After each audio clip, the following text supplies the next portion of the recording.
And these were very, very palpable and salient issues. In fact, a lot of the situations we coded happened years and years ago, but they were still accounted and recounted with the same fervency as if they just happened yesterday.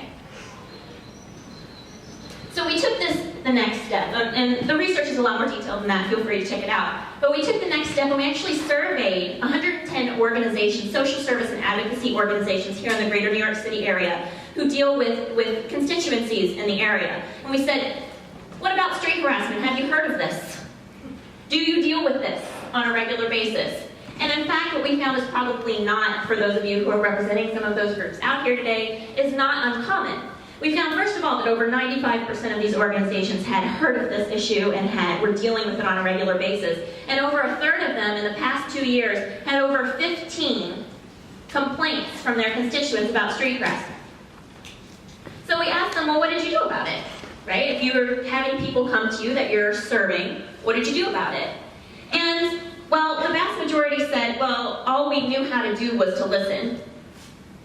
Right? And we had these very brave people who were honest with us and said, I don't have a clue. I don't know. I have no idea.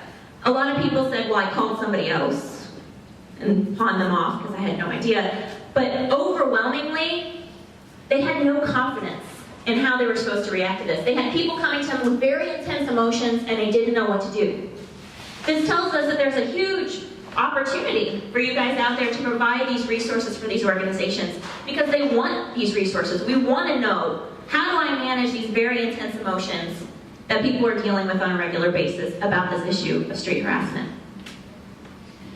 So to conclude, I basically just want to say thank you to all of you guys because advocacy matters. I'm in the knowledge generation business, so I go out and I analyze what's already out there and I generate knowledge, but I don't actually change things, right? So my goal is hopefully you'll see that these are very salient issues, right? Hollaback has provided a service by becoming a forum, and as Jill talked about in her research early on, providing a forum that actually helps quell some of these emotional feelings, right? Talking about how guilty someone feels, or how ashamed, or how angry, and how sharing their experiences can help manage these emotions. But a lot of the people, the women predominantly, who talked about their experiences that we analyzed were very frustrated when they came to the end. Because they came to the end and they said, I tried to talk to someone, but there was no one to talk to. I tried to tell somebody, but I didn't know what to do. And the majority of the frustration that we saw were when there were bystanders who did nothing. Or they went to the police who did nothing. Or they went to the bus driver and they did nothing. Right? There was all of this confusion. So what I guess I want to leave you with is that there are few formal resources, but there are a lot of shared communities. And so what I hope that this sort of event can encounter for me as a researcher, obviously I think more research needs to happen, so I'm all about more resources for research. Please give me more resources for research.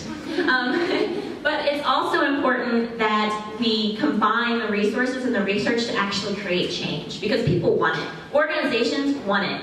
The women who are contributing to Hollaback want it, and I think that this is a prime opportunity to use what we found and really turn it into change.